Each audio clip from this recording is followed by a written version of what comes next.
Okay, I'm back with another video, and today we'll be talking about Smackdown. I love Smackdown. I tell y'all I love WWE, but these 3 hours of Smackdown, it's been different. It's been different because I'm not used to it. I'm not used to it, and I don't know if they found their stride just yet, but it was a solid episode. It was a good episode. I enjoyed it, and they opened up the show with Cody Rhodes and Drew McIntyre. But Cody Rhodes, I got respect for Cody Rhodes, and I just gotta send a message to Cody Rhodes. You gotta stop getting beat up. You are the champion, and your behind gets beat up every 5 to 10 business days as if that's your job. Your job is to be champion. I don't know what they did it over there, but as a champion, you cannot get your behind whooped every week. Now, I will say he got his lick back, but that's cool. But I'm starting to get used to my WWE champion getting his behind handed to him. And I don't like that feeling at all. So you're going to have to stand up, okay? Put your foot down and stand and do something. Do something. Change the game up, because you started this getting punked a little bit. I ain't going to front. You started this getting punked. So you got to keep it going. You got to do something different. But back to y'all. Drew McIntyre comes out and he says, Drew McIntyre to me, man, I believe with the words that he be saying sometimes because of the presentation. I ain't gonna front. The way he worded everything, I started to think Cody Rhodes is the bad guy, because Drew McIntyre honestly was trying to extend an olive branch to him. And at the end of the day, Drew McIntyre was not wrong, because Cody Rhodes was acting not like Cody Rhodes. If we're gonna be honest, at the Royal Rumble, that display was not what we've seen out of Cody Rhodes at all. And you can't have a moment like that without somebody from the bloodline not popping up. If they in the building, they're gonna pop up. And that's what happened. Jacob Fatu came out and stood on business. He stood on business, and the way he controlled it, pro. He a whole pro out of here. And that right there made me a stan. I was already cool. I was already, you know what I'm saying? I like Jacob. I already like Jacob, but now we in there. We in there for real. Because for you to not be overwhelmed by the fact that you're in a ring with Drew McIntyre and Cody Rhodes, and then the crowd chants your name over everybody, yeah, that's something crazy. That is something crazy, and I really enjoy that. I enjoy that for him because it's so organic. It's not like they're not doing anything to make you cheer for them. And that's what I'm gonna say this, and I'm gonna be real with it. When it comes to Wrestlemania season, the Bloodline got it. Don't shoot the messenger. Please don't shoot me.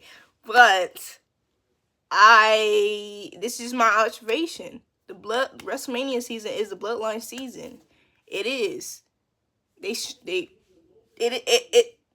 Last year, we seen that to be 100% true. And now we're seeing it this year. Like, if I was them, I'd be cocky. I'd be cocky too.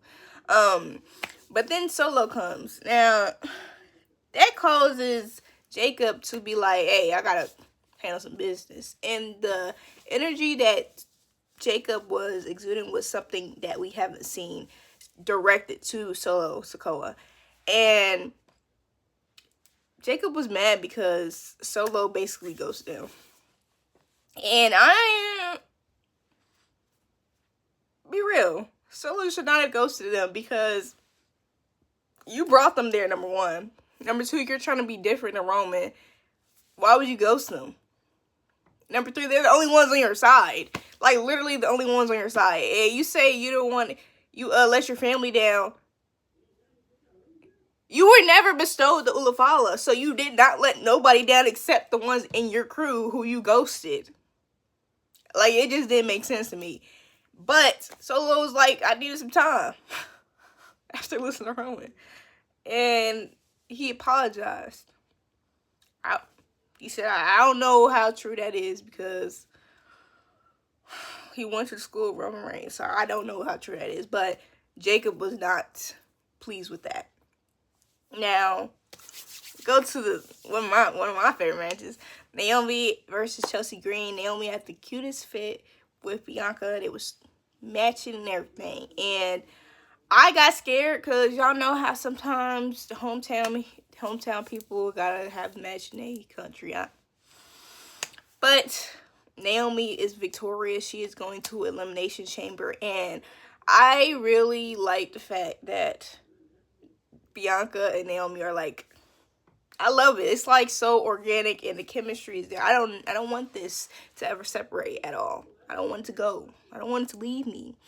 And I just feel as though her winning against the U.S. champion doesn't mean anything because Naomi is, I don't care if you don't like it or not, she's not mid-card. She's on a main, she's a main event star. The main card, I don't know how do you explain that, but she's on the main star card. And throughout the whole year, she's been going against world champions. The only time the main times where she is lost is because of interferences. But other than that, we all see that she was going to be champion, period. Also, the tag team champions, whether y'all like it or not, are usually the world championships for the tag teams. That's how things roll. So, Chelsea Green losing to Naomi, nothing crazy. I don't think that does anything to her mid-card championship. I mean, she's already kind of a joke character.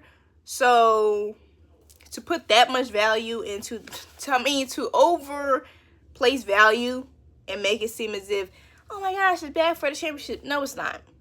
No, it's not. You lost to a world champion, a former world champion, and a tag team champion. There's nothing crazy about that at all.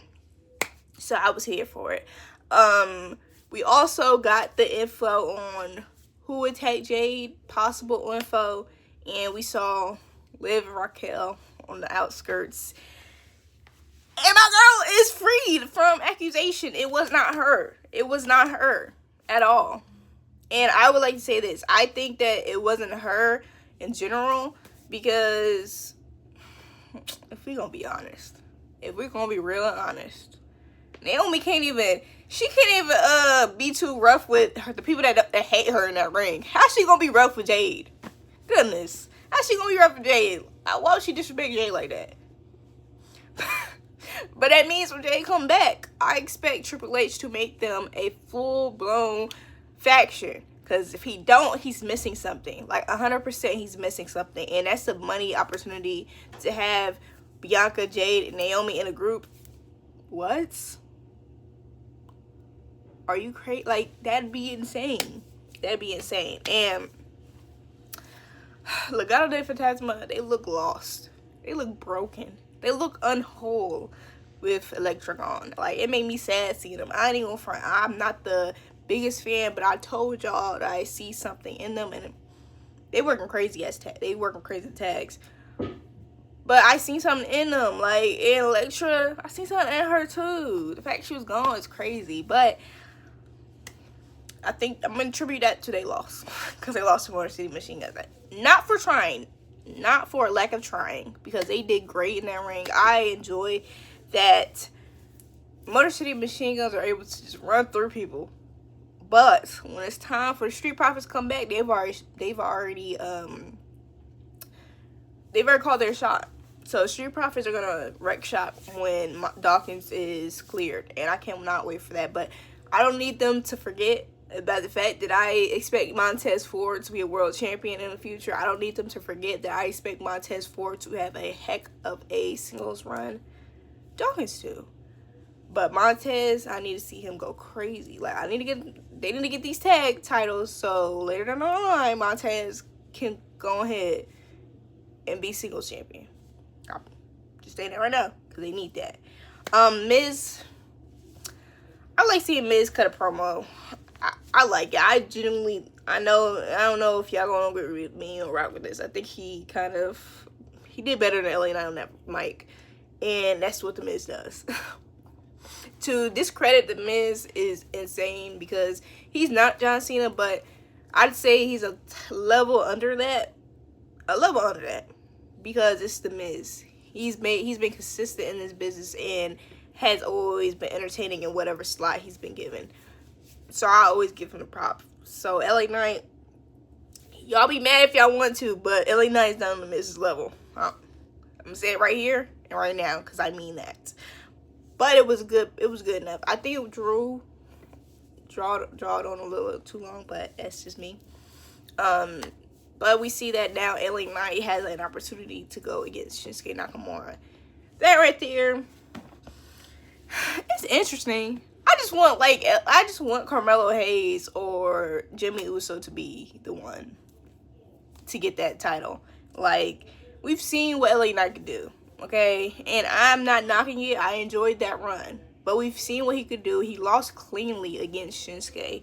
So, I'm not going to say I'm done with it, but we got to add something in here so I can really root for LA Knight. Because at the moment, I'm rooting for Shinsuke Nakamura 100%. I don't care what y'all say about him. I'm rooting for him 100%. Now, Miz almost made a friend with Melo. He almost made a friend with Melo. He just went too far with it. And that was his last straw because I don't know anybody else on that roster that's trying to be cool with him at all.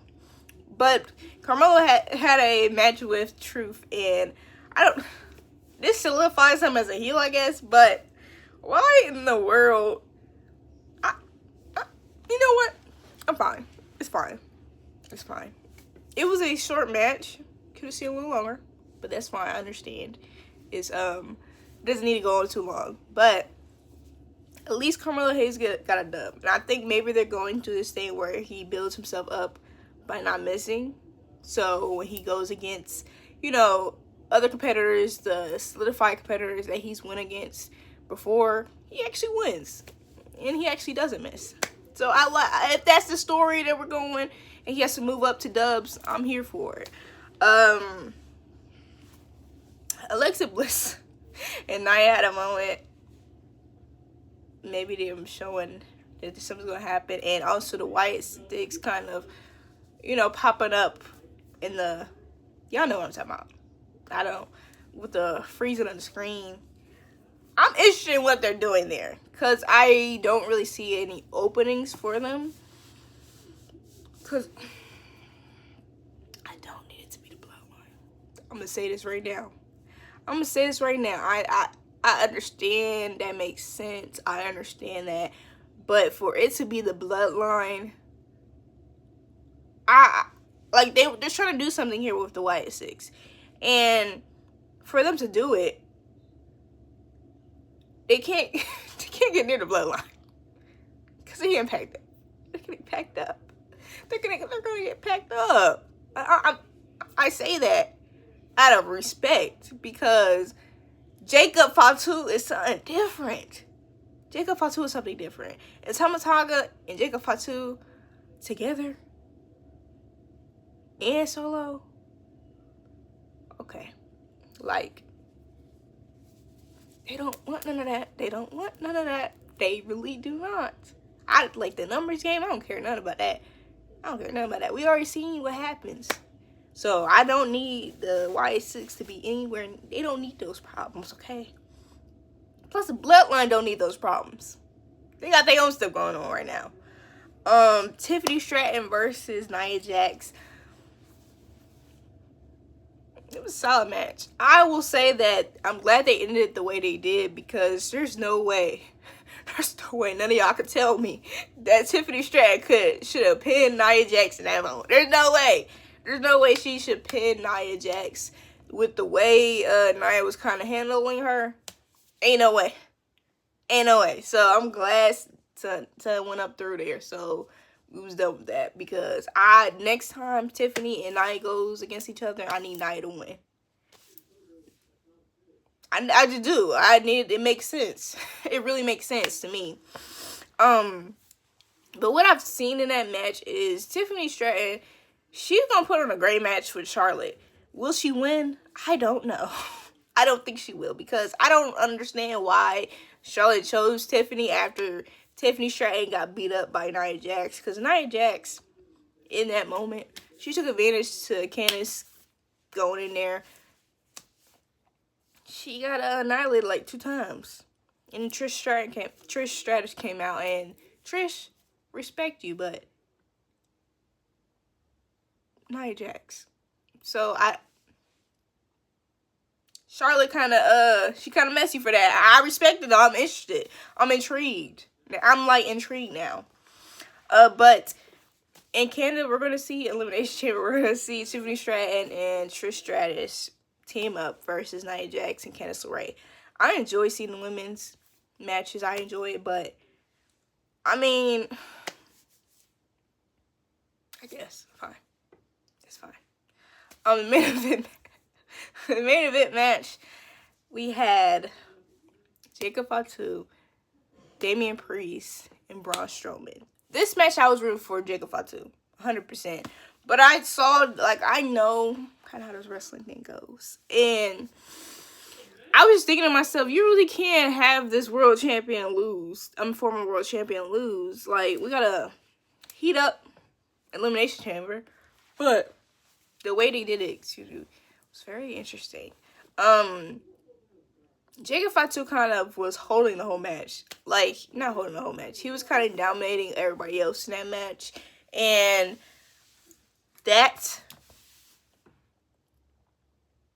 and the fact that you had Braun Strowman being Braun Strowman, and then Damian Priest being a strong person in general. Damian Priest, I don't know how he did it. I don't know how he did it at all, man. He got guts, 100%. Braun Strowman was going to give Jacob Fatu a taste of his own medicine, and then Solo comes out to Simone to smite him. Generally, you feel as though that'd be a great moment. That shows that Solo is not trying to be like Roman. He's honestly trying to be a good guy to his family and be there for his family. But then Cody Rhodes comes out. Now, I 100% though, I must say this. Cody Rhodes is messy too. Cody Rhodes is messy too because he knew exactly what was going to happen. He knew what was going to happen. So, the match, he ended up costing Jacob Fatu the match. And he ended up accidentally Samoa smiking Tama Tonga. And Jacob was not feeling that. Like, there's something messed up in the island. The island of relevancy is getting very hectic. I think they should still be on Island of Relevancy. Yeah, they're still on there. But, like, the home is broken. The home is broken, and I am, like, appalled. I didn't think we would ever get to this. Jacob first didn't say I love you to Solo back. And then this. Jacob actually pushing Solo. And not in a move, get out the way so I can get this chair to beat somebody up for you. No, it was in a I'm angry at you. So I don't know what's going to happen. I had no idea what was going to happen. And I kind of like the thug line. You know, when they're not beating up Roman, Jimmy, or Jay, I like the thug line. But I don't think there's going to be a thug line anymore. Kind of makes me sad. But that was SmackDown. Y'all let me know how y'all feel about it. Did y'all see Charlotte? Did y'all think Charlotte was going to pick Tiffany at that moment? I know we was all thinking. We all knew she was going to. But at that moment, I didn't think so. But thank you for watching my video. Please like, comment, share, and subscribe. Bye!